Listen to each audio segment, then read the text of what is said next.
Hey there, everyone. Just thought I would do a game review tonight. It's a game I rented right here. Frontline Fuel of War. And yes, I know I don't have my gloves on. Yeah, they're somewhere around the house. I had an incident last night, and the gloves are currently AWOL. Don't worry, I will find them. They will be back on shortly. But I want to do a review on this game. Now, in terms of weapons or graphics, this game is nothing special. It is very similar stuff to what I've seen in other games. It's not special, it's not different. But what makes this game amazing, truly amazing, is its storyline.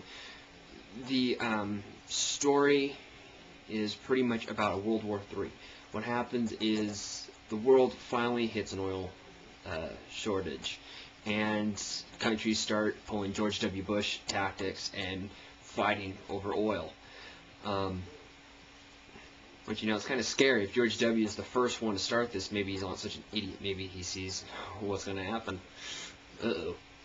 But anyways, getting off of a small, pathetic political joke.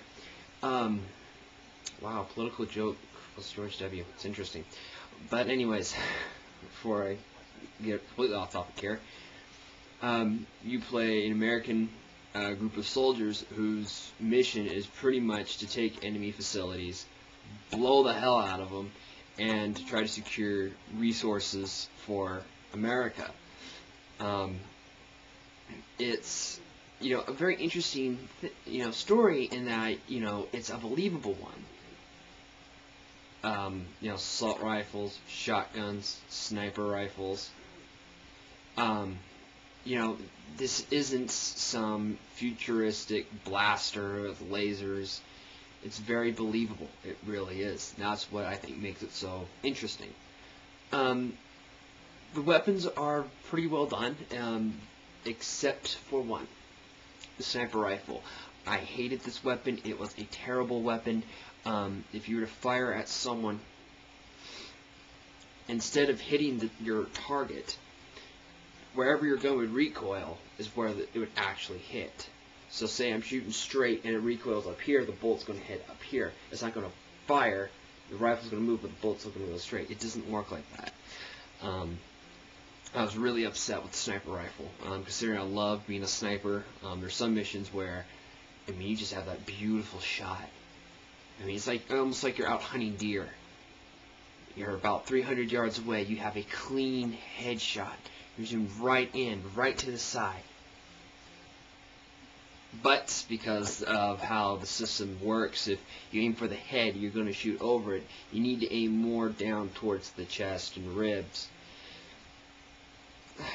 It really does hurt the game. Another problem I had was with the drones or vehicles. I'm kind of used to the Mass Effect driving with the Mako. I move the camera, I can kind of go that way. I just really had problems driving because the camera, you have two joysticks. One controls the camera, the other controls your direction. So much so that if you move the, I almost tripped. If you move the camera over to the right, your vehicle won't suddenly turn that way. Your vehicle will keep going straight. And you might think, well, that sounds like a good idea. Yeah, it does until you're out in the middle of a battlefield or you're stuck with the drone going down a tight alleyway. It makes it very hard to move, and I got stuck several times because of the poor driving. I haven't really had a chance to play Xbox Live. Every time I try to, it keeps saying that the match is no longer available. So I'm going to keep trying that. But, here it comes. Here comes the rate.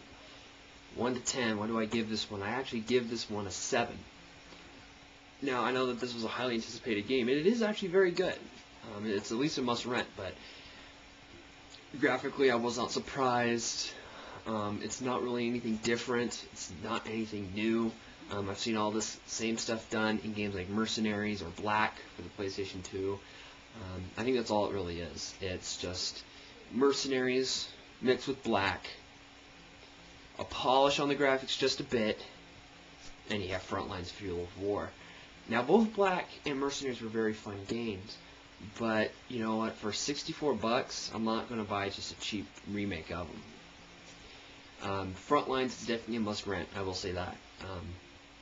You know, I mean, it's good if you've had a bad day at work, you want to come home and pop some heads. Well, I guess you really can't do that since the sniper rifle sucks, but if you want to blow something up, I think this is really the game for you. It is pretty fun, and I do suggest everyone rent it. You know, it's just those little twitchy problems and issues that they have. If you have a different opinion, let me know. There will be a movie review going up later tonight.